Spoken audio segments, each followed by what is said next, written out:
growth requires more than capital. Why do we call it the cheat code? Nobody said growth had to be fair. Revenue solves everything. Welcome to the cheat code. What was our fastest path to revenue? We tend to like to do things the hard way. What's the cheat code? It's giving yourself an unfair advantage over the others. What is it that really works, and how are we going to grow these organizations? That's our cheat code. Hello and welcome to another episode of the Go-to-Market Cheat Code. This is Josh Wagner with Justin Gray. We're happy to have you here for another episode. This season 3 is focused on marketing and marketing cheat codes. Justin, how's it going today? Excellent, Josh. How are you? Is everything okay?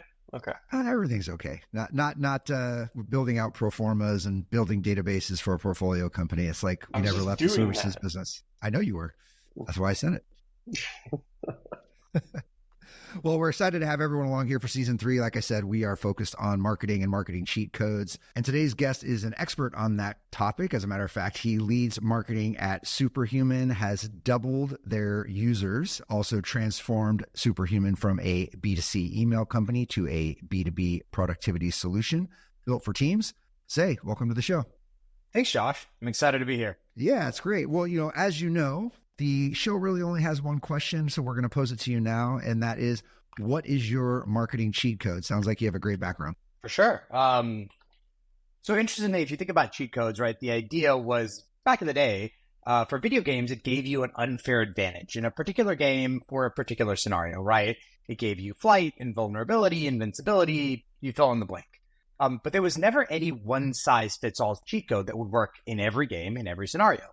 And the same is true of marketing, and the same is frankly true of any discipline in the world of business.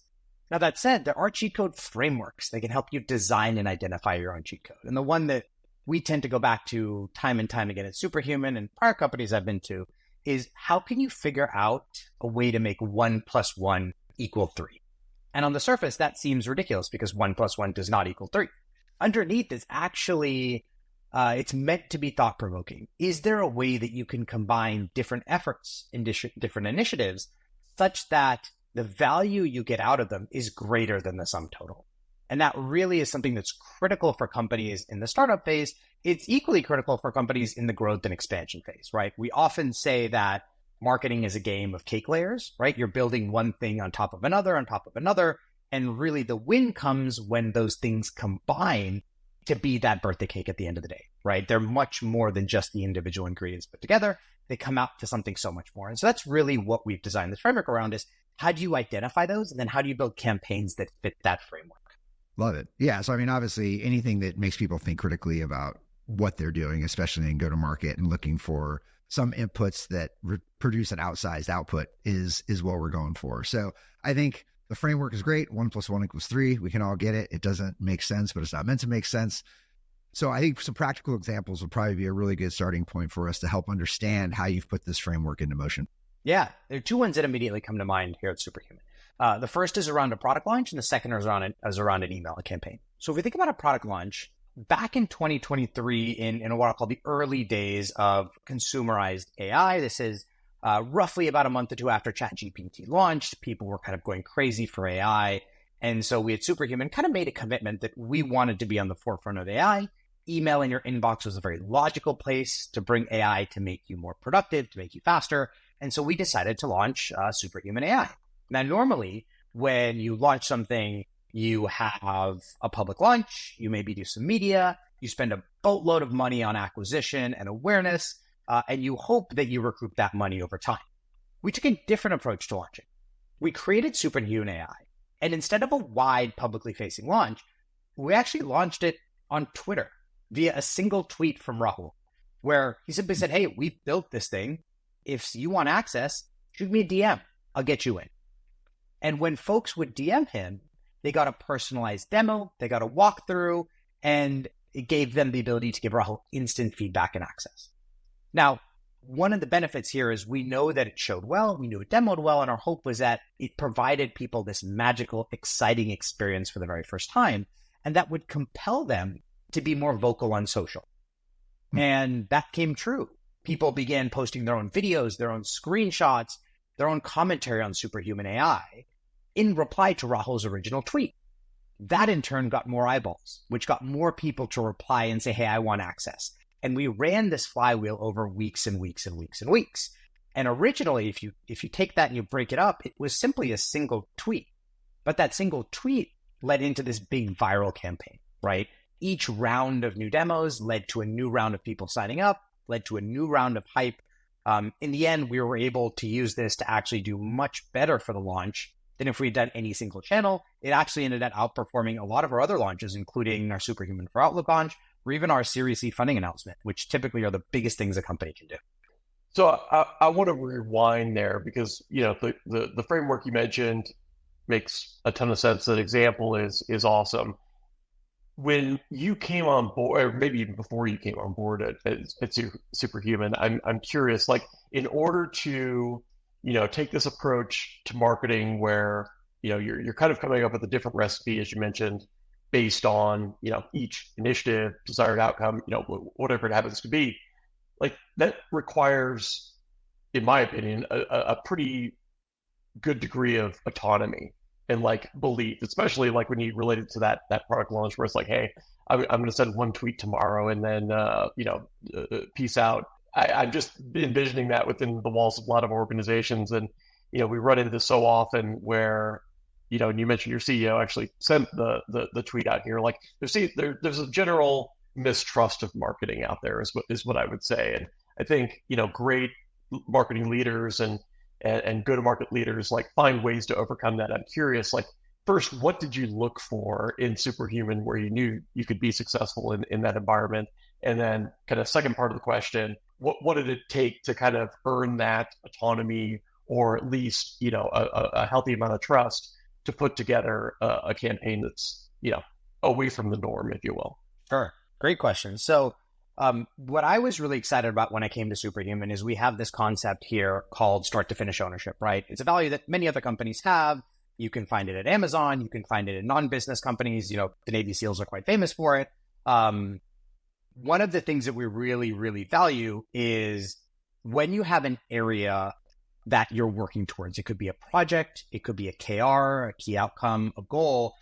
You own that start to finish, right? You may not control all of the different pieces and you might not have full reign to make every decision, but you are essentially accountable for getting that project from start to finish, from getting the right resources to unblocking the team, to finding new information, to kind of campaigning for the best way to solve it.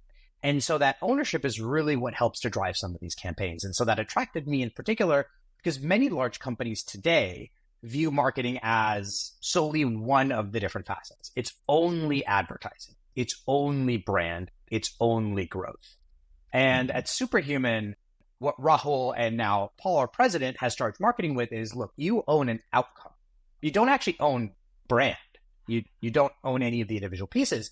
Your job is to combine those pieces to get an outcome. And for marketing, that's revenue. So marketing as an org is actually measured on self-serve revenue for individuals and teams. We're measured on helping drive expansion. And because of that, we need to use all of the different things at our all of the different things at our disposal to drive those metrics. And so when we think about a campaign like this, the reason we were able to do it is actually not because we were given free rein and Rahul said, hey, do whatever you want. It's actually because we were able to formulate a hypothesis, get the right people in the room, build a plan, and then launch that plan together, right? This wasn't really an example of marketing going rogue. It was more so an example of marketing having a carefully orchestrated dance that looked incredibly simplistic from the outside in. It looked just like a simple tweet. But on the inside, there were project docs, there were TAM estimations, there were SLAs, there was an entire customer org behind everyone making sure we never dropped the ball. And it felt like everyone was individually approached. Everyone was individually catered to. And that was the magic of why it worked. It didn't feel like a complicated marketing scheme. It felt just like a regular tweet. And that was a really intentional part of the strategy. It meant the work was much heavier. It means we spent 3, 4, 5 days out of every week just on Twitter, replying to people, doing demos. Rahul was personally involved every single step of the way, right? He was doing live demos. We also had product marketers doing demos. We were setting a lot of follow-ups. And so it came together as this really well choreographed dance at the end, but that wasn't by accident. It was incredibly intentional from the start. Yeah. What I'm hearing is you created a business plan that was tied to specific company KPIs that mattered. right? Like, and that's one of the things that I feel like marketing is missing a lot of the times is I've got this cool idea, right? Like maybe your single tweet campaign is a cool idea, but how do you project that to impact the business? Whether it does that exactly or not, at least you thought through that projection, that pro forma. How's the business going to impact this? Not just for the marketing people, but for the salespeople, the customer, all of these different entities that you had to orchestrate. That was a company-wide initiative coming off of this seemingly simplistic thing. So, obviously Rahul was bought in, but what kind of internal selling beyond there did you have to do to help these people understand the impact of what was going to happen? And how did you roll that plan out before the campaign took place? So we really actually didn't have to do a whole lot. And that's because as we built the campaign, we had stage gates and off ramps. So throughout the process, if it wasn't performing the way we wanted to, we could easily end it. If it was performing, we could go to the next level. So it's almost like as the campaign progressed, we earned the right to get more resources, to get more attention, to get more headspace. And so we think about that actually in all of the marketing work we do. You don't just get to go from V1 to the completed vision, right? Oftentimes as marketers, we rely a lot on other organizations to get our work done. At Superhuman, we rely heavily on our engineering team to build the right end product experiences, heavily on the sales team to talk to our larger customers and our enterprises, our customer team to support all of our launches. And so it's really difficult to say, hey, just trust me, it's going to be epic. But instead you build the plan such that version 1 earns you the right to do version 2, which earns you the right to do version 3, so on and so forth. And so a great example of that is we had really strong conviction that email statistics were something people could get excited about. We all spend hours on our email every day. For most of us, we have no idea if that's good or bad. Are we good at email? Are we average? Are we bad? I assume I'm terrible at email, but I have no way to measure that. And Superhuman is in a really interesting position where, because we're built on top of Gmail and Outlook, we can actually see your email performance pre-Superhuman and post-Superhuman. So we can tell you things like, how fast are you replying? How many emails do you reply to in a given day? How well are you responding, right? How much are you unsubscribing from spam? We can actually calculate all of that, and it's sitting in our back end. And so we had a hypothesis that if we expose this data to customers, it would be exciting. But that takes a lot of data science, it takes a lot of engineering, it takes a lot of internal resources. And so rather than go to the team and say, hey, we need a bunch of engineering resource to do this, we did it super scrappily, right? We took one of our social media marketers, we took about 3 or 4 hours of a data scientist time, and we said, hey, there are 5 KPIs we care about, right? How often you hit inbox 0, how fast are you replying, how many unsubscribes are you doing, how long is your streak? Can you give us the top 0.5% of all of those metrics across the Superhuman user base? And then we design these delightful images, these delightful badges, fun titles like the chief unsubscribe officer, the kind of champion replier.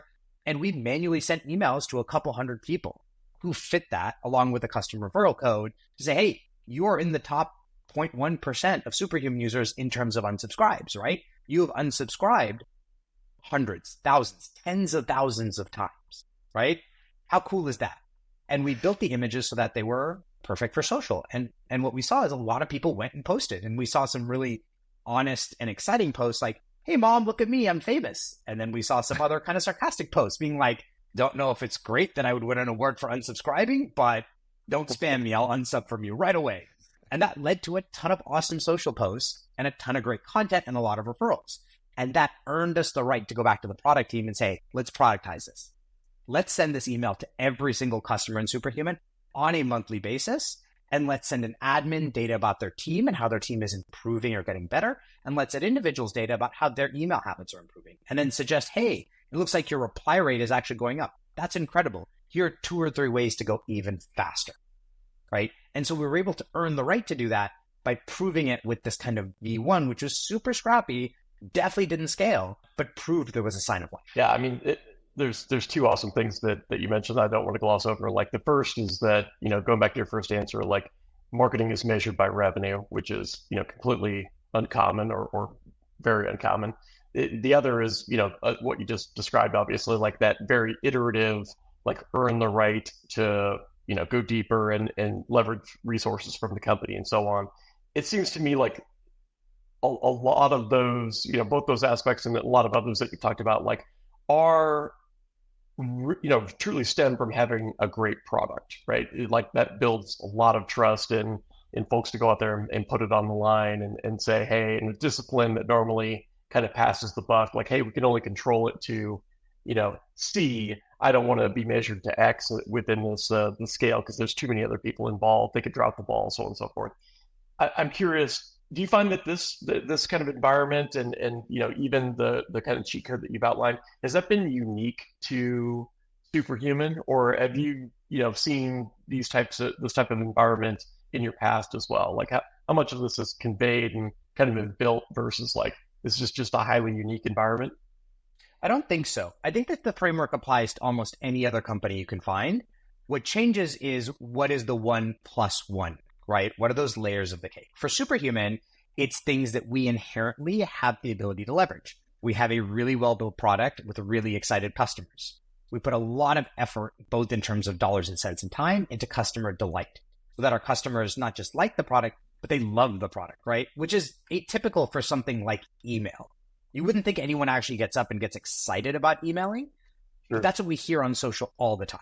And so leaning into things that tap into that customer delight and figuring out ways to spike that delight for customers, whether it's things in the product or outside the product, naturally lend itself to this kind of 1+1 equals 3 framework for Superhuman.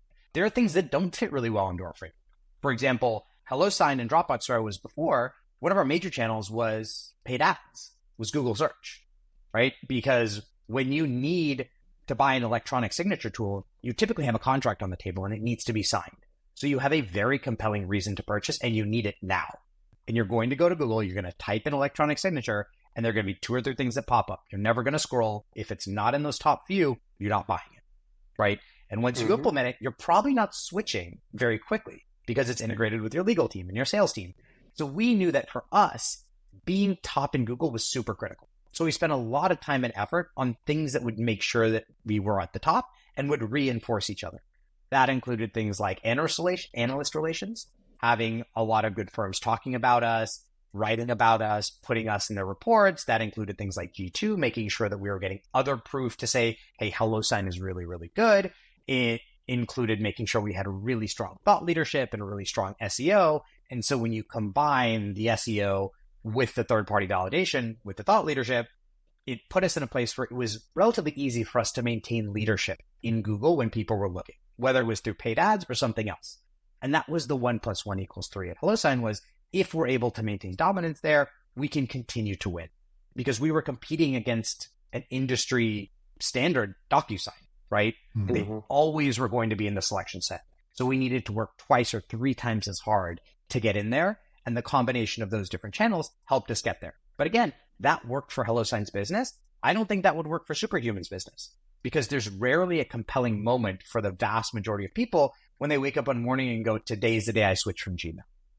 It's something that builds over time. It's an idea that you hear from your friends, from your colleagues, from your boss to say, hey, have you tried this tool? It's really cool, right? And that intentionality has to build over time. Whereas with eSign, there is a very compelling thing that's happening. I need a severance agreement today. I need a contract, right? I need an NDA and I need that now. So I'm going to buy something. It's just what I buy. Whereas with email, it's more of a, do I really need it, right? I'm going to test it. I'm going to play around with it. I'm going to try different tools until I find the one I love. Yeah, so such a great point because so often you see, when we say playbook and, framework and all of these other, kind of buzzwords that are just so natural, I think the tactic really gets married to that concept. And I get, one of my personal pet peeves is always like, well, at my last company, we did this, like we should do that same thing over and over again. And just like such a great reminder that like a true framework is something that can be flexed and carried over and yet be comprised of a totally different mix, in terms of channels like we're talking about here. So just really, if anyone who's listening, like take that to heart, that's an unbelievably powerful concept. Just a quick follow-up question to your note there. Like how much time did you spend, because it seems like you've got a really deep understanding of the Superhuman buyer and certainly other organizations as well. Like how much time did you spend with, current users or prospects, just kind of understanding, more about what is driving that buying cycle and ultimately like, what are they looking for? So we have a value called customer zeal. For most companies, they have values, they have kind of things that they, could be operational norms, and they kind of are framed and they sit on a wall or they're in your employee wiki. And that's kind of where they go to die, right? Something interesting about Superhuman is actually in every performance cycle, every employee is graded on those values and how they put them into practice. So in performance reviews, we're asked, hey, how did you display customer zeal? Right? And so there are examples where we try to incorporate the customer in everything we do. The most simple thing to do is we listen to GOM calls. We listen to onboarding calls. We listen to group onboardings. That goes all the way to last year. We had a really awesome initiative where the entire executive team took over our customer support channels for about 6 hours right after a launch, right? And now we had our customer supporters helping, but there was a period of time where if you wrote in after the launch and said, hey, I'm confused about this, you might get an email from the head of people saying, hey, I'm thrilled you're trying it. Let me help you troubleshoot, right? Let's jump on a Zoom call. And it was truly Kristen, our head of people, right? You might get an email from a head of finance, a head of marketing, and it forces folks to really understand the customer challenge. And so we really look for those times where we can exhibit the customer zeal. It's kind of easy in marketing because we have community marketing that is consistently sitting with customers, influencers, affiliates, case study customers, so they have unfair access. But it also means that like product marketers are spending a lot of time in customer conversations. They're doing a lot of interviews. They're sitting with our design partners, and they're really understanding not just what a customer thinks, but how they actually act and behave in the product. And that's really the core of building something that customers care about. Is it's got to be right for the customer. And we're in a little bit of a unique situation that we do dog food all our own products. We are email users, but we have things where we're not the customer, right? We have a suite of tools built for sales teams. I'm not a seller, so I can't really provide great feedback on what it means to use these tools as a seller. I need to go find account executives, sales managers, CROs, get them to use it and get their feedback. Because that's the customer I care about. I really don't care whether, say, the marketing leader likes it. I care about if AJ, the CRO, really likes it and is willing to bring it to his team. So I think it has to be top of mind, and we've done a good job of forcing it to be top of mind at Superhuman because it's part of those evaluation channels, because it's part of our monthly operating reviews. We bring it up all the time, so it's almost impossible to ignore it, right? If it's brought up all the time and if it's part of that DNA. Yeah, what I love about again, simplicity is very hard many times to actually execute against, but the 2 1s, right, in your math problem, you're using customer feedback to understand what those are at the end of the day, right? Like you're not just assuming that, oh, our value is X, Y, and Z. So our 1 + 1, or these are our 2 1s, and we're going to go out and just start running at it. You're getting as close to the customer as you possibly can to figure out what, for lack of a better term, your unique value is, and then using that as a way to go to market. And it just seems like an often misstep, especially in an early stage company. Like a big part of our audience is, startups, venture capitalists, things like that.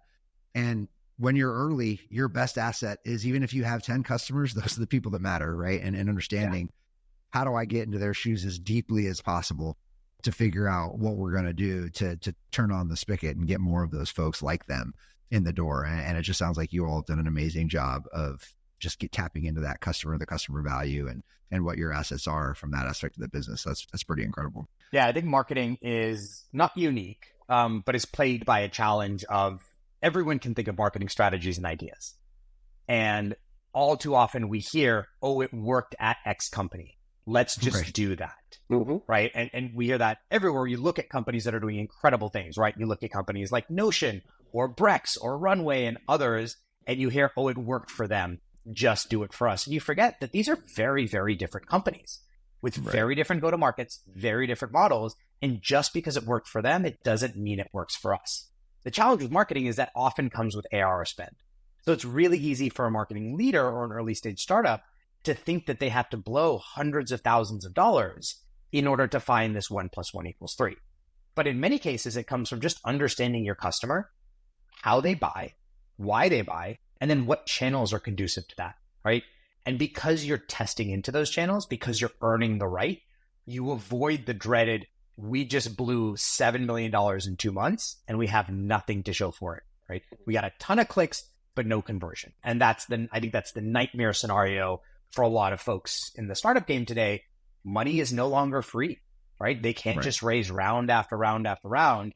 And all of a sudden you're having marketing leaders not just being judged on website traffic, you're having leaders being judged on revenue. And in many cases, it's not just revenue, it's cost of acquiring that revenue, because your investors aren't willing to cut checks at companies that are burning through their runway way, way too fast. And so that's something we at Superhuman have done from day one, is responsible marketing, right? You don't get to just go spend and do really big flashy campaigns without showing that that is truly making an impact in the business. And so, we did spin down a lot of unprofitable things when I started. We cut our CAC by almost 9x over the first 6 months. And common wisdom would say, as a marketing leader, you should never give back money. You'll never get it, right? If you got a huge budget, use the budget. But as you start to live and work in this different world, marketing can't be successful by overspending, right? You're going to put marketing in a bad light. You're going to put your sales partners at risk. You could put the company at risk. And so I think it's on marketing leaders to figure out, how can I grow responsibly and earn the right for bigger checks, for bigger spend, for more ambitious projects, as opposed to coming out of the gate blazing, saying, hey, I really want to do a Super Bowl ad. I think it's going to change the game. How can you avoid falling into that fallacy? Because it's all too easy to do. And once the money is gone, it's gone, right? Which is really dangerous in the world in today's world. Well, I was going to ask, what your evaluation process is, right? For identifying the two ones. And I think you nailed half of it already. You just said, hey, it's really spending time with the customers and figuring that out. But there's obviously another one in that equation. What is it? Like, what's your evaluation process to figure out what those true assets are for your company to use as a part of your marketing? Yeah. I think it comes down to where your company has an unfair advantage, a right to win, right? So if you think about a company like Superhuman, on the one hand, we have a product that we have spent arduous amounts of time building to make it excellent, right? Pixel perfect down to the last detail, because we want it to feel premium. We want it to feel amazing. We want it to feel totally different to what email looks like. On the other hand, you have, where are we uniquely positioned to do really well? And as a company, we've invested in a couple things, right? We've really invested in thought leadership in areas like product market fit, in game design, in AI, because we're actually doing the work, right? We've done the work to design Superhuman with aspects of games. So there's introduced areas of friction, right? The product isn't super easy to use all the way through, but that's okay. We know that as humans, when we have areas of friction or challenge and we overcome them, it's exciting. It's almost better than if there was no challenge at all. And so that's why with Superhuman, we've designed the product in such a way that people feel like they have wins throughout the product, and they have more wins as time goes on. Those wins get better and better. And you start to want to use email more and more. You get excited by unsubscribing from a massive amount of junk email. You get excited by clearing messages, right? And so for us, that's our unique right to win, is the thought leadership in those areas, building that content, working with the customers to make sure it resonates, and then sharing it out with the world, right? I think it really depends on your company. So I would encourage leaders to really think about, what's your unique right to win? Where are you different than everyone else? It's likely going to have to do something with what your product is, what your philosophy is on building, right? And more importantly, like, where have you seen traction so far? Not everyone can be super strong at thought leadership. Not everyone can be super strong at building a world-class pixel perfect product. And so I think it really depends on you. And the work on the marketing leader is, you need to identify those ones. You have to figure out, is your right to win in paid media and bottom of funnel, because you have really high intent people looking for your product in mass? Or is your right to win really strong brand awareness, right? And Superhuman is fortunately at a point where we've done that work. We've met with founders, we've met with investors. For the past 7+ years, we've really tried to be well-known in that space. And I think we've gotten to a point today where most founders or VCs know of or use Superhuman, which is awesome. So now we need to replicate that in new markets. We need to expand, and we need to use that playbook once again. Yeah, it just answered my next question, which was going to be, hey, where do you recommend folks start with this? And that's a super succinct and powerful place for people to begin. So, I mean, honestly, I'd just love to hear if you have another example of a great campaign that has worked out for you guys, because I think the couple examples you've already given are probably the most valuable thing that we can give on this show. So anything else spring to mind in terms of just, again, a bit outside of the box and also, kind of following those methodologies you mentioned? Yeah, I'll share one more. But one framework, as you mentioned, that I found is really helpful for me, that we've kind of grounded ourselves in when I was early at Superhuman, is actually Lenny's race car framework. So I think Lenny has one of the best podcasts out there. So he has a race car framework, and that's all about the different levers for growth.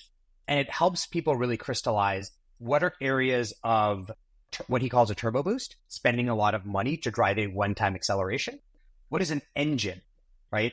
Virality that continues to run over and over and over. What are ways you can make that engine run faster? He calls that a lubricant. And so it clearly lays out all of the tactics for new leaders. We found it's really easy to go back to that tactic and make sure, hey, I know we have this really exciting, incredible growth strategy, but they're all turbo boosts, which means they're all one-time boosts. They're not actually going to bend the baseline.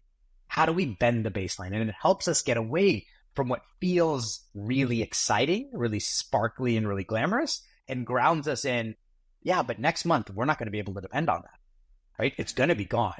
So how are we bending the baseline? And it gets us to a point of, you have to bend the baseline and you need boosts. You need both to be really, really successful. Bending the baseline takes months, takes quarters, sometimes takes years.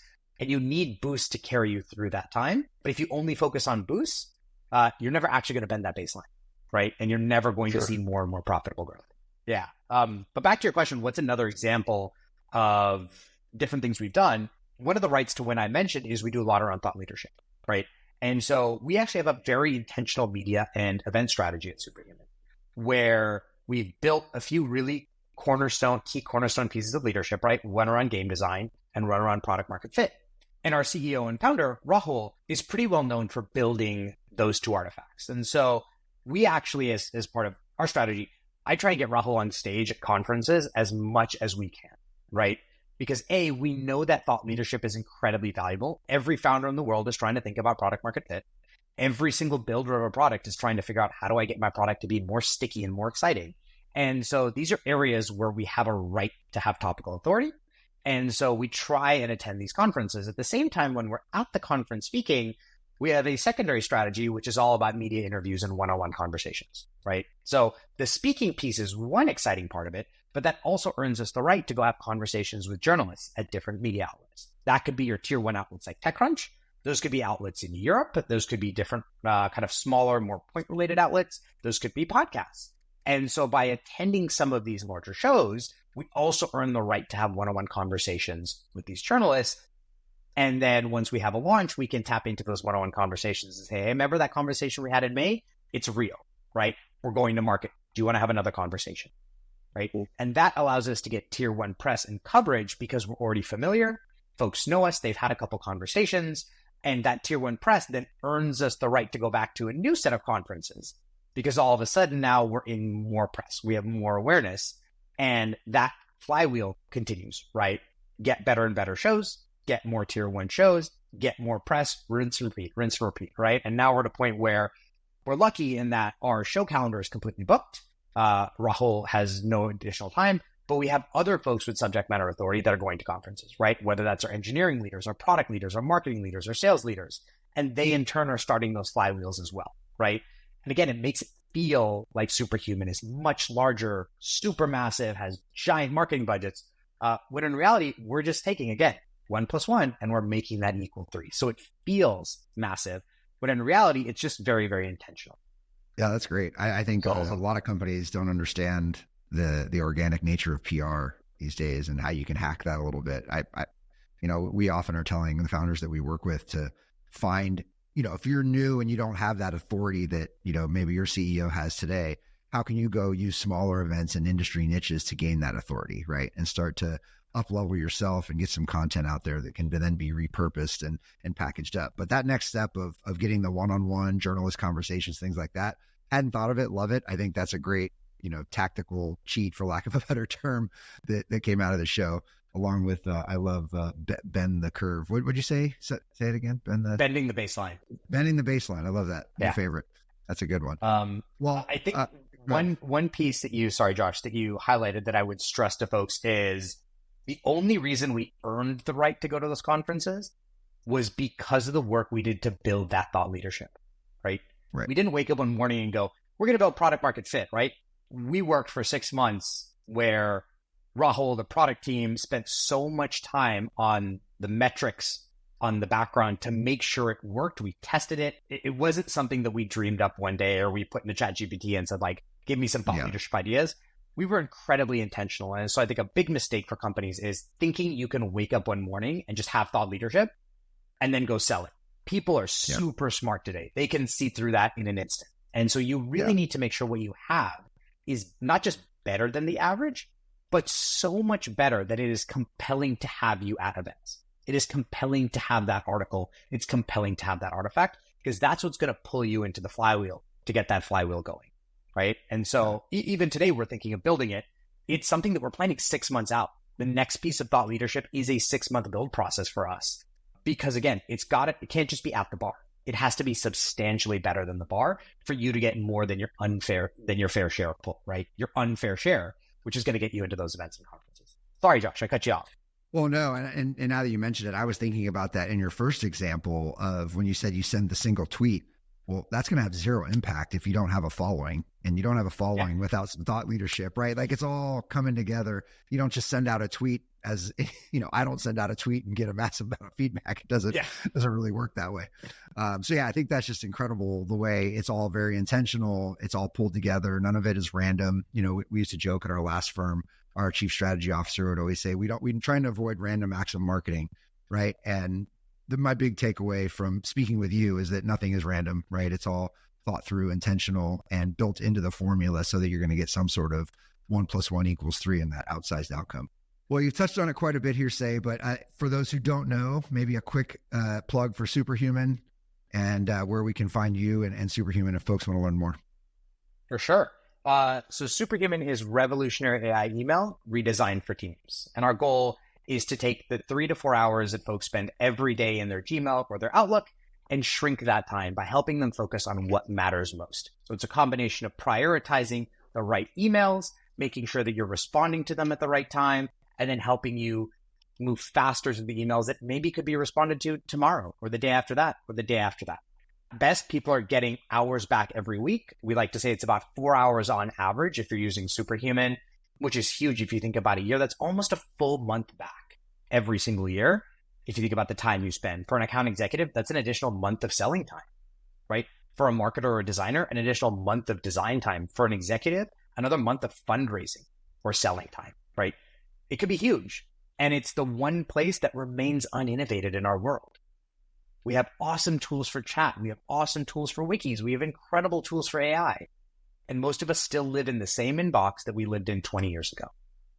And so we think the surface area is huge. You can find us at superhuman.com. And hopefully that helps on a little bit about Superhuman. Yeah, we love it. And if folks want to connect with you, is LinkedIn the best place, or is there somewhere else? Is there some sort of Superhuman community that they should be joining? No, LinkedIn is the best place. My DMs are open, so feel free to hit me up. All right. Sounds great. Well, thank you again for joining the show. For those of you that are listening for the first or the 15th time, please give us a like, a thumbs up, a review, a subscribe, anything to help us expand our reach. That would be extremely helpful. If you like this cheat code, that's great. We have a whole bunch more cheats coming your way in January of 2025 as the Go-to-Market Cheat Code, the book, is coming live and will be published on that date. Pre-orders are now available. So if you go to Amazon.com and just put in Go-to-Market Cheat Code, you will find the ability to pre-order that book. For our early pre-orders, gifts are going to be sent out at some point. So send us a screenshot of your purchase. We would greatly appreciate it. Sei, once again, we appreciate you joining the show. Awesome. Thanks, Josh, Justin. It was a pleasure. That's another episode of the Go-to-Market Cheat Code.